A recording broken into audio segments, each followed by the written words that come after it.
Hey guys, Whitney here, and welcome to TEFLPros. In today's video, I sat down with one of our recent grads named Jerry. And Jerry is someone who already has a lot of travel and living abroad experience. And he really just wanted to continue that by getting his TEFL. So sit back, relax, and enjoy hearing about Jerry's experience on the TEFLPros Plus course.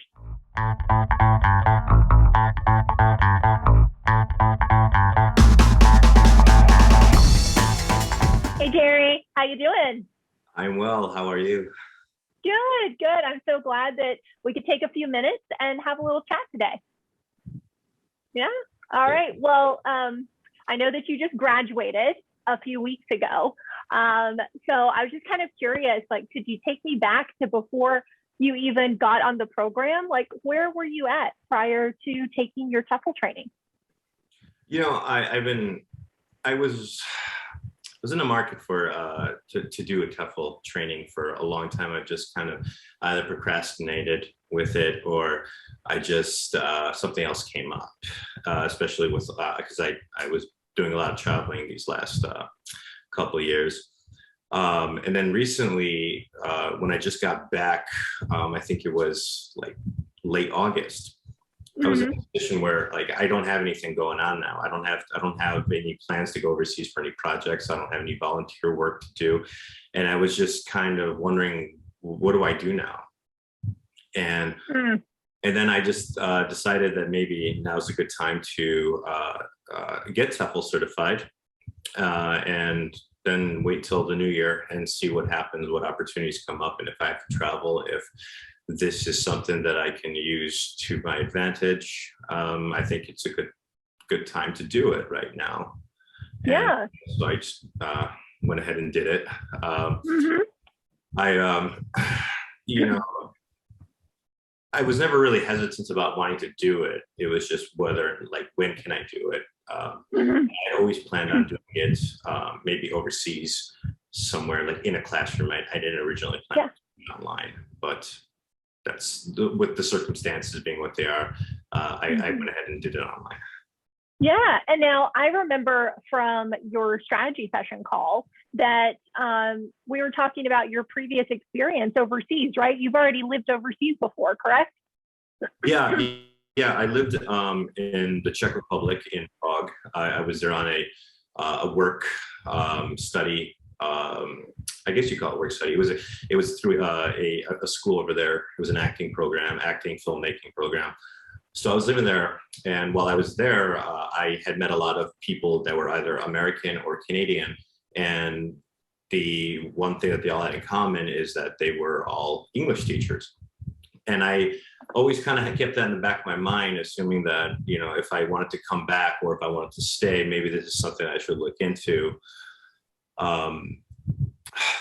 However, I always would ask different people, when I would meet them, so tell me, what do you guys learn here? What did they teach you? And I never really got any straight answers from them, because I think either we didn't really have enough time to sit down and discuss everything, or maybe they just didn't really feel like getting into it with me.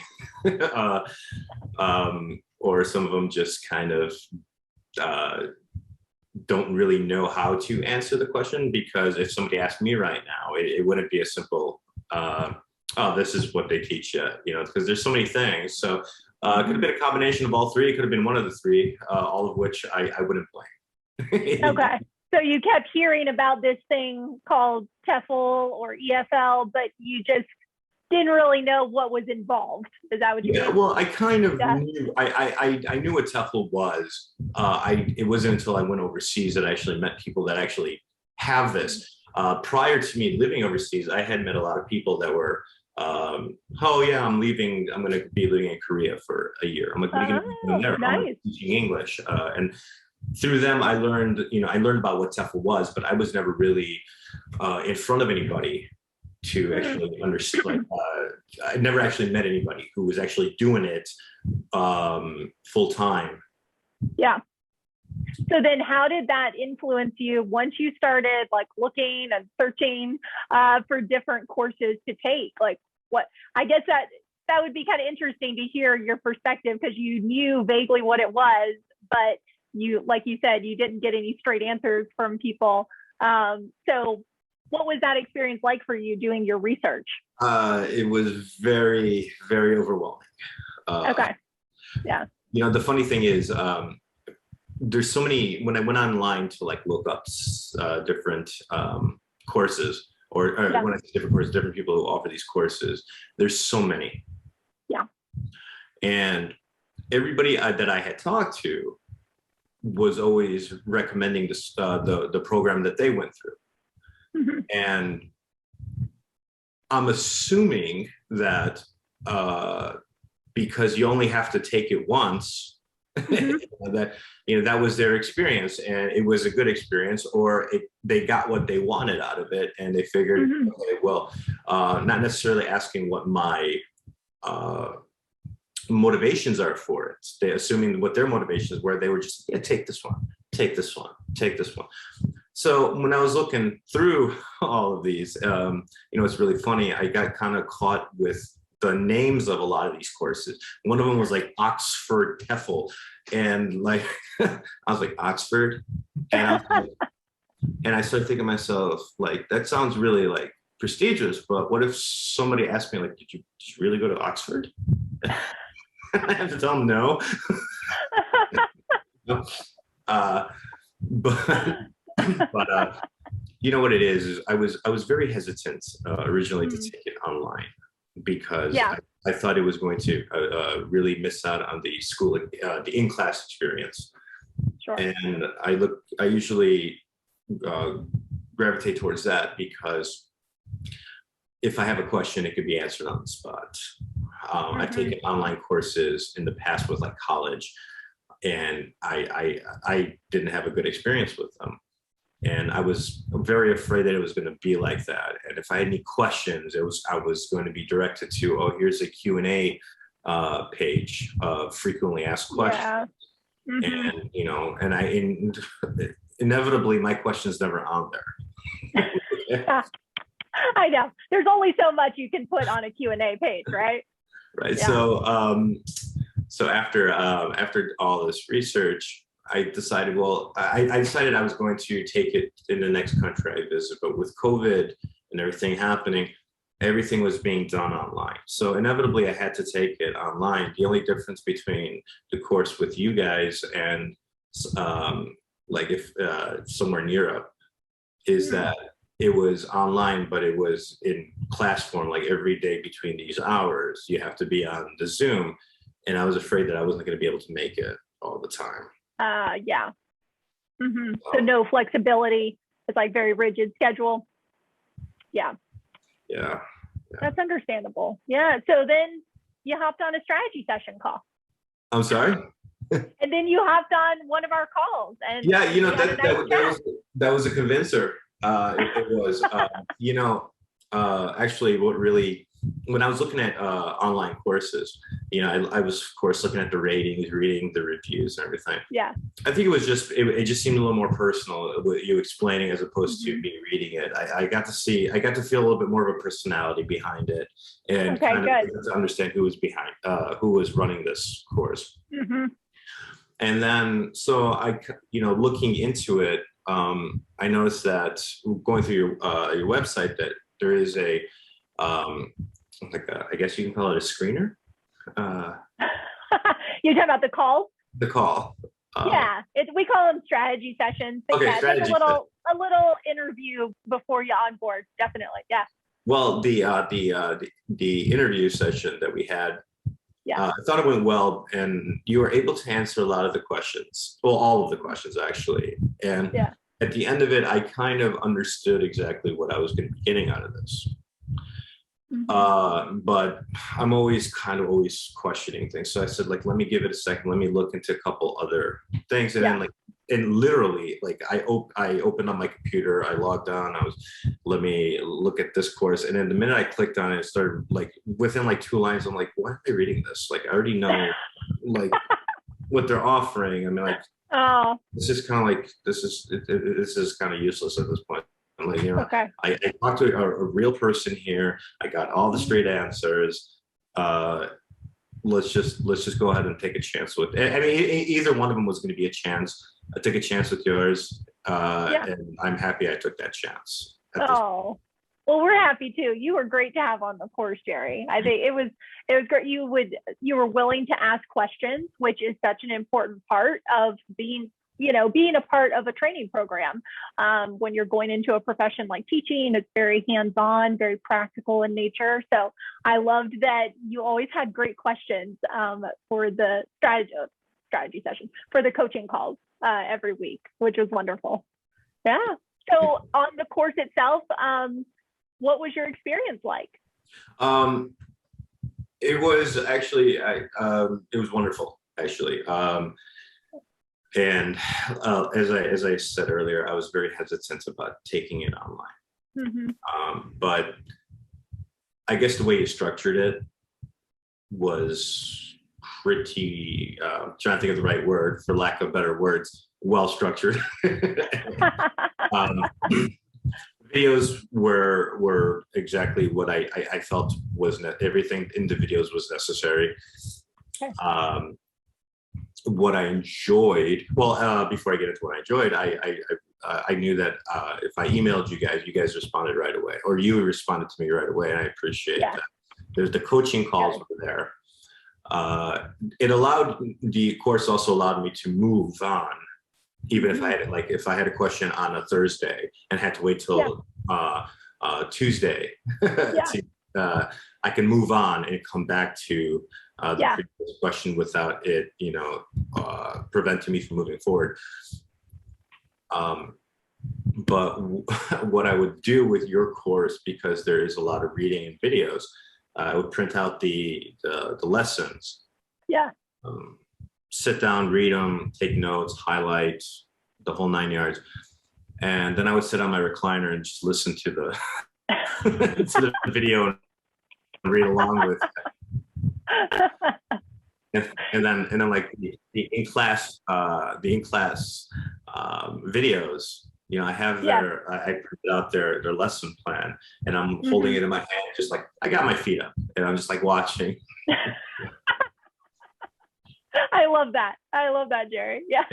But it was very easy to follow. I didn't think anything about it was confusing. That doesn't mean that it was easy. I thought some of the stuff was fairly difficult, which I appreciate. I think it's necessary. The tests were, I think, very what's the right word? Appropriate. They weren't like too tricky, but they weren't very simple. I think you really had to pay attention to what you're doing to be able to pass these quizzes. The modules were challenging, but overall doable. Good. So it felt fair to you. No, absolutely. I thought everything was fair. I think there was a lot of material and a lot of resources available to us for your course, and I appreciate that, and I want to thank you for that. Yeah, I'm glad that you enjoyed it and had a good experience. That's wonderful. That's our goal, right? Yeah. And with the modules at the end of them, when we had to post. What we learned. I hope it was okay that I didn't really post like exactly like, a specific thing that I learned there. I just kind of like thought about like, this, if this was taught this way, it would have been better. And then, like my own personal experiences with, realizing like how at times teachers would kind of insult my intelligence. And I thought it would. I just took it more upon myself to kind of express that, and that like when I'm watching how they're interacting with the students, they can like one of the things I learned, and two of the teachers in particular, I really like. One of them was Jeffrey. And what I really liked about him is he just naturally had this warmness to him. Yes, and I agree. And I'm thinking like, yeah, that's like a teacher you want. But then I was thinking to myself, like, I want to be a teacher like that. But then I thought I can't, because I don't naturally have that. And if I started talking to people, well, when I don't have his, Wow. I don't have Okay. his just sweetness. You have a warm nature about you. I would say So that if I you talk to don't. people the way he did, maybe they would be like, come on, dude, this guy's just, you know, he doesn't really talk like that. You know, I mean, I'm not saying like I couldn't interact with people, but he just seems like just naturally such a nice guy. Mm-hmm. Yeah. You know, Mm-hmm. if I tried to be like, so yeah, that's great, like it would just seem like, okay, are you mocking me, man? You know, like, you know. And so I was thinking like, which one of these guys could I relate to the most? And I think the teacher, I think Kenny was very great. I think just him being his natural self. I've said, see, this is somebody that, you know, you feel more comfortable with. He's not messing with your intelligence, but he's talking to you like a normal human being, but as an authority figure, but also like a friendly person to you. And I really appreciated the variety of teachers that you showed, to show like how different they are with reacting with everybody. And some of those things, like, I think taught me more than I expected, because it's kind of like you can kind of gauge the differences with these teachers, with the teachers I've had, what works, what doesn't, and realizing that, you know, sometimes your personality plays a major role in how you plan on how you use it with people. Yeah. I love that. That's fascinating that really struck you as a really helpful point, because I mean, it's true. Like when I hear you describing it, I'm like, yeah, if you had issues like that growing up, like where teachers kind of interacted with you in a way that didn't feel supportive, then that's great that you can reflect on that and then watch different teachers, different styles, and pull out what you want to be like as an instructor. You know, I had, you know, and unfortunately, you know, not fortunate. The crazy thing is, I experienced a lot of the bad parts of that, like with jobs, like like when you have like a district meeting or something, and like the district guy comes in, he's like, all right, guys, yeah, you guys are, yeah, it's here, you know, like, hey, let's play a game, you know, hey, come on, where else are you gonna have fun like this? And I'm just kind of like, okay, like calm down, buddy. You know, you don't have to act like you love being here. You can be, you know, you don't have to act like, hey man, you guys are working for the best company. Hey, where else are you gonna find a fucking boss, right? I'm like, okay, take it easy. You know? So you want to be a very down-to-earth teacher. That's the vibe that I'm getting. Yeah. That's great though. That's great. Well, hey, Jerry, just one last thing. If anyone is watching this today and they're just like, oh, you know, TEFL sounds like a fun thing to do. Like I'm interested in traveling and maybe teaching, but they're just on the fence. They're scared. They're scared to take the next step. What advice would you give them? Okay. It's going to sound weird because I'm a procrastinator myself, but don't procrastinate. And I guess the advice is, and based on the same thing I did, if you have the time to take it, either you're free or you can find a way to work it into your schedule, and if you have the means of taking this course, take it now and get your certificate, because they don't expire. Am I correct? That's correct. Okay. Yep.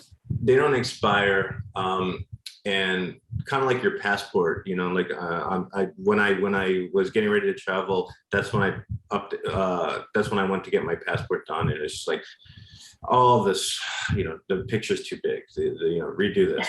It's Friday. They're not gonna read this till Monday. You need expedite. You know, don't go through all that. And also, like, if you find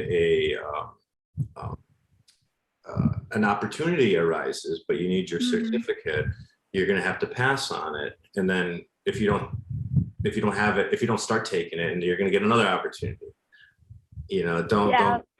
So I'd say if you have the time to do it, just do it. And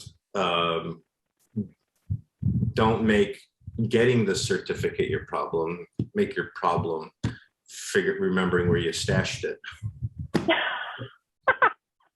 I love that. Thank you, Jerry.